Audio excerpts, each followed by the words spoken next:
Olá, bem-vindos a mais um vídeo aqui no canal Ricardo dos Paris. Eu sou o Ricardo e hoje temos mais uma parte do livro Dom Quixote de Miguel de Cervantes. Mas primeiro, curta o vídeo. E se for a primeira vez aqui, inscreva-se e acione o sininho para receber as notificações. Já curtiu? Já se inscreveu? Já assinou o sininho? Então vamos para o capítulo 4. Do que sucedeu ao nosso cavaleiro quando saiu da venda? A alva seria, nota do editor 1. A hora da alva, enlaçando-se com a última linha do capítulo anterior, a narração que começa neste. A da alva seria quando Dom Quixote saiu da venda, tão contente e bizarro, e com tanto alvoroço por se ver armado cavaleiro, que a alegria lhe rebentava até pelas filhas do cavalo.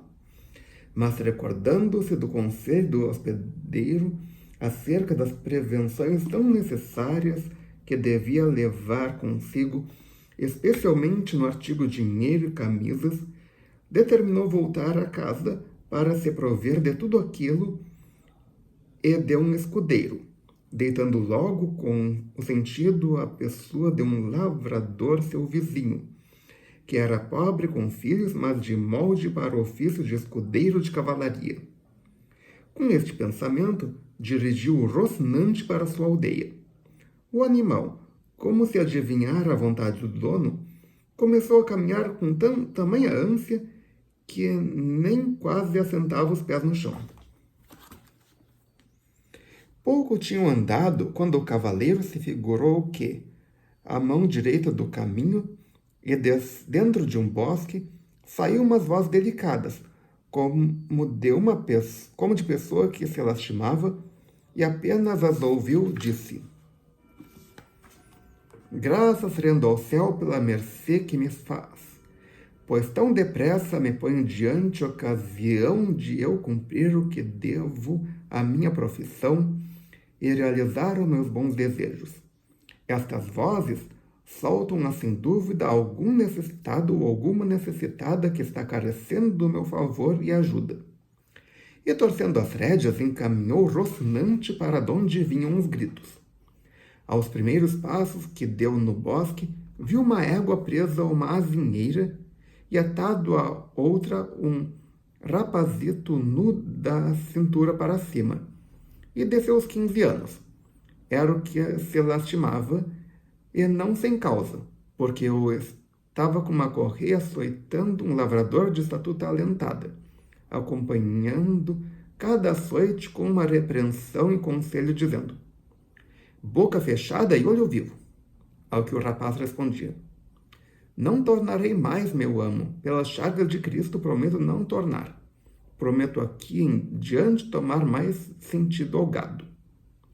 Vendo Dom Quixote aquilo, exclamou furioso: Descortês cavaleiro, mal parece haver-vos com que vos não pode resistir. Subi ao vosso cavalo e tomai a lança. Que arrumada a azinheira estava de feito uma, e eu vos farei conhecer que isso que estáis praticando é de covarde. O lavrador que viu iminente aquela figura carregada de armas, brandindo-lhe a lança ao rosto, deu-se por morto, e com reverentes palavras lhe respondeu: Senhor cavaleiro, este rapaz que estou castigando é meu criado. Serve-me de guardar um bando de ovelhas que trago por estes contornos, mas é tão descuidado que de dia a dia me falta uma.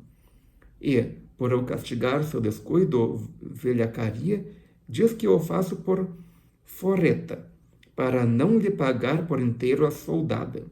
Por Deus, em minha consciência que mente. Mente na minha presença, vilão ruim, diz Dom Quixote. Voto ao sol que nos alumia que estou. Vai, não vai, para atravessar-vos com esta lança. Pagai-lhe logo sem mais réplica, quando não, por Deus que nos governa, como neste próprio instante dou cabo de vós. Desatai-o de repente. O lavrador baixou a cabeça e, sem dizer mais palavra, desatou o ovelheiro. Perguntou-lhe Dom Quixote quanto seu amo lhe devia.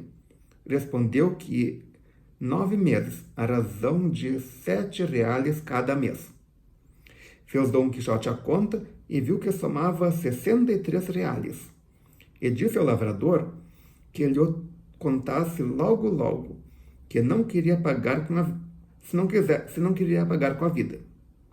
Respondeu com um componente aterrado em tão estreito lance que já lhe tinha jurado, e não tinha ainda jurado coisa nenhuma, que não eram tantos, porque havia para abater 3 pares de sapatos que lhe havia mercado, e mais 1 real de 2 sangrias que lhe tinham dado estando enfermo.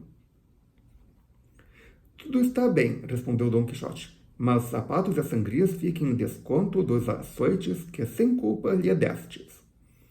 Porquanto, se ele rompeu o couro dos sapatos que vós pagastes, vós rompestes-lhes o seu couro, seu corpo, e se o barbeiro lhe tirou sangue, estando doente, também vós lhe os tiraste, estando eles são. Portanto, neste particular, não há mais dever, estando com as contas justas. Pior é, senhor cavaleiro, que não tenho aqui dinheiro comigo. Acompanha-me à tua casa, André, que eu lá te pagarei de contado. Eu ir com ele, disse o rapaz, outra vez? Mal pesar viesse por mim. Não, senhor, nem pensar em tal. Se tornasse a ver comigo a sós, esfolava-me que nem a um São Bartolomeu. Tal não fará, respondeu Dom Quixote. Basta que eu mande para ele me catar primeiro. Me catar respeito. Juremo ele pela lei da cavalaria que recebi, deixá-lo em livre, e dou-te o pagamento por seguro. Veja vossa mercê, senhor, o que diz, replicou o rapazito. Que este meu amo não é cavaleiro, nem recebeu ordem nenhuma de cavalarias. É João Aldudo, o rico vizinho de Quintanar. Pouco importa isso, obtemperou Dom Quixote, que em Aldudos também pode haver cavaleiros, e demais, cada um é filho de suas obras. Isso é verdade, acudiu André, mas este meu amo, que de obras há de ser filho, pois me nega a paga do meu suor e trabalhos? Não nego tal, irmão André, respondeu o lavrador. Dá-me o gosto de vir comigo, que eu juro por quantas caças de cavalaria haja no mundo, de pagar, como tenho dito, até a última, e em moedinha defumada. Nota do editor 2. Dada com boa vontade. Isso é moedinha defumada. Dos defumados vos dispenso eu, disse Dom Quixote. Dai-lhe os reales, sejam como forem, e sou contente. E olhai lá se eu cumpris, segundo jurastes, quando não. Pelo mesmo juramento vos rejuro que eu voltarei a buscar-vos e castigar-vos, e que de força vos hei de achar, ainda que vos escondais mais fundo do que uma lagartixa. E se quereis saber quem isso vos intima, para ficardes mais deveras obrigado a cumprir, sabeis que sou o valoroso Dom Quixote de la Mancha, o desfazedor de agravos e sem razões. Ficai-vos com Deus, e não esqueçais do prometido e jurado sob pena do que já vos disse. Com o que meteu esporas ao Rocinante, e em breve espaço se apartou deles. Seguiu-o com os olhos o lavrador, e quando já o viu fora do bosque do alcance, voltou-se para seu criado André e lhe disse: Vinde cá, meu filho, que vos quero pagar o que vos devo, como aquele desfazedor de agravos me ordenou. Juro, respondeu André, que muito bem fará vossa mercê em cumprir o mandamento daquele bom cavaleiro que 1000 anos nos viva, que, segundo é valoroso e bom juiz, vive Roque. Nota do editor 3. fórmula popular de juramento repetida várias vezes em Cervantes. Vive Roque. Como se me não paga, voltará e há de executar o que disse. Também o juro, disse o lavrador. Mas pelo muito que te quero, vou principalmente acrescentar a dívida para ficar sendo maior que a paga. E travando-lhe do braço, o tornou a atar na azinheira, onde deu tantos açoites que o deixou por morto. Chamai agora, senhor André, pelo desfazedor de agravos, dizia o lavrador, e vereis como não desfaz este, ainda que, segundo entendo, por enquanto ainda ele não está acabado de fazer, porque me estão vindo ondas de te esfolar vivo como tu receavas. Mas afinal desatou-o, e lhe deu licença para ir buscar o seu juiz, que lhe executasse a sentença que dera. Partiu André algum tanto trombudo, prometendo que se ia à busca do valoroso Dom Quixote de La Mancha, para lhe contar ponto por ponto o que era passado, e dizendo que o amo desta vez lhe havia de pagar 7 nota editor 4, multa que consistia em pagar o septo do valor devido. Conhecia essa expressão? Agora conhece. Assim mesmo, porém, foi-se a chorar, e o amo se ficou a rir. Ora, aqui está como desfez aquele agravo valoroso Dom Quixote, o qual, contentíssimo do sucedido, por lhe parecer que dera alto e felicíssimo começo às suas cavalarias, ia todo cheio de si, caminhando para sua aldeia e dizendo a meia voz: Bom te podes aclamar, ditosa, sobre quantas luzes existem na terra, ó das belas, belíssima Dulcinea del Toboso.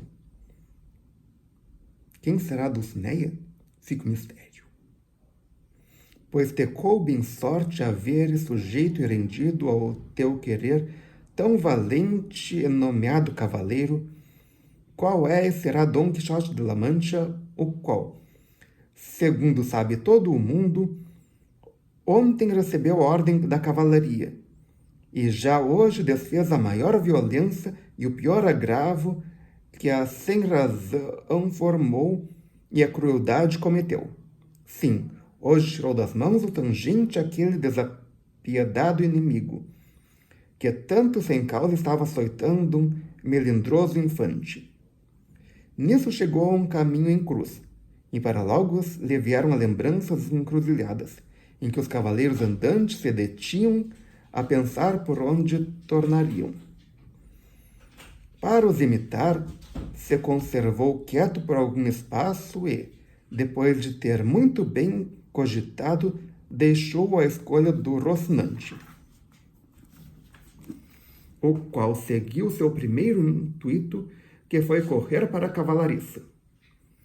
Como houve andado obra de 2 milhas, descobriu Dom Quixote um grande tropel de gente que eram, como depois se veio a saber, uns mercadores de Toledo, que se iam a Múrcia à compra de seda.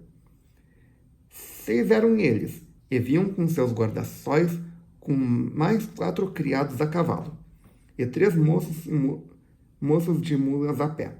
Apenas Dom Quixote avistou todo aquele gentil, que teve logo para si ser coisa de aventura nova, e para imitar em tudo que lhe parecia possível os passos que dera, entendeu vir de molde para o caso uma coisa que lhe veio à cabeça, que lhe veio à ideia.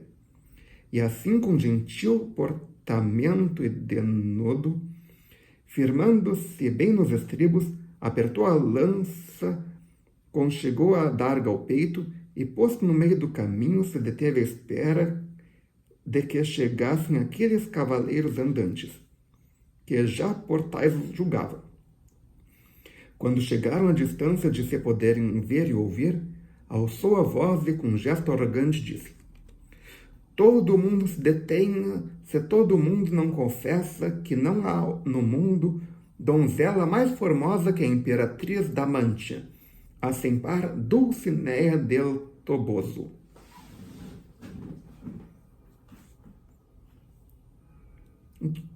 Eu responderia, infelizmente não conheço. Mas se o senhor diz, eu aceito a sua palavra. E você, o que responderia? Vamos ver o que eles responderam. Estacaram os mercadores, ouvindo aquelas vozes, e mais, vendo a estranha figura que as proferia, e por uma e outra causa entenderam estarem metidos com um oralte, mas sempre quiseram ver mais devagar em que pararia aquela intimação. Um deles, que era seu tanto brincalhão e discreto que Farte, respondeu: Senhor cavaleiro, nós outros não conhecemos quem seja essa bela senhora que dizeis. Deixamo-la ver que, a ser ela de tanta formosura quanto encarecestes, de boa vontade sem recompensa alguma confessaremos a verdade que exige de vós. Se a visseis, replicou Dom Quixote, que a varia fora confessardes evidência tão notória?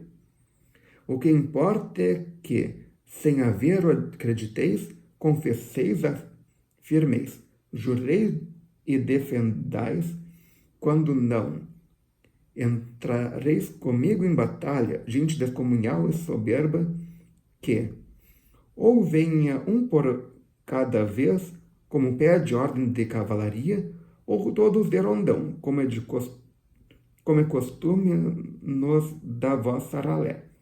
Aqui vos aguardo, confiado na razão que por mim tenho. Senhor cavaleiro, respondeu o mercador, suplico a vossa mercê em nome de todos estes príncipes que presentes somos que, para não carregarmos as consciências, confessando uma coisa que nunca vimos nem ouvimos, e mais, sendo tanto em menoscabo de todas as imperatrizes e rainhas da Alcaria e Extremadura, que seja a vossa mercê servido de nos mostrar algum retrato dessa senhora, ainda que não seja maior que um grão de trigo, que pelo dedo se conhece o gigante. E só com isso ficaremos satisfeitos e seguros, e vossa mercê obedecido e contente.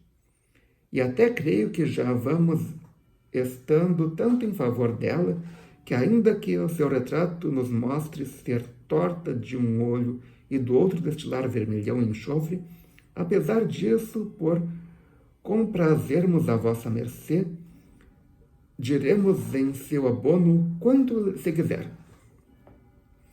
Não destila, canalha infame, isso que dizeis, respondeu Dom Quixote aceso em cólera.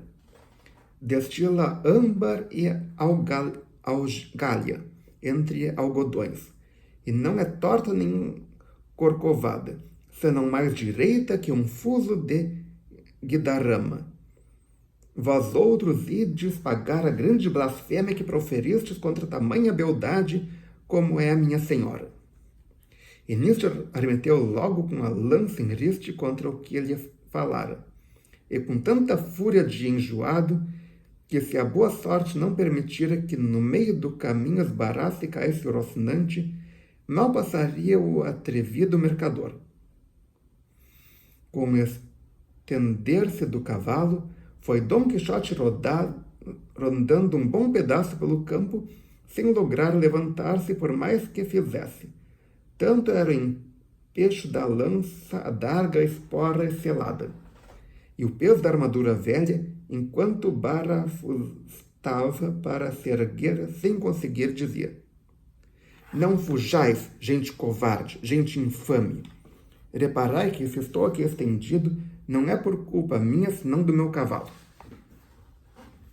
Um moço de mulas, dos que ali vinham, e que não devia ser dos mais bem-intencionados, ouvindo ao pobre estirado tantas arrogâncias, não o pôde levar à penitência, sem lhe apresentar o troco pelas costelas e, chegando-se a ele, tomou a lança, desfê-la em pedaços e, com um dos troços dela, começou a dar ao nosso Dom Quixote pancadas tão pancadaria tão basta que, a despeito e pesar de suas armas, o moeu como bagaço.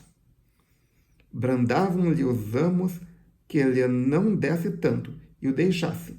Mas o moço, que estava já fora de si, não quis acomodar-se antes de desafogar de todo a sua ira. E agarrando nos mais troços da lança, os acabou de desfazer sobre o miserável caído que, debaixo daquele temporal de pancadaria, não deixava de vociferar ameaças contra céu e terra, e os que lhe pareciam malandrins.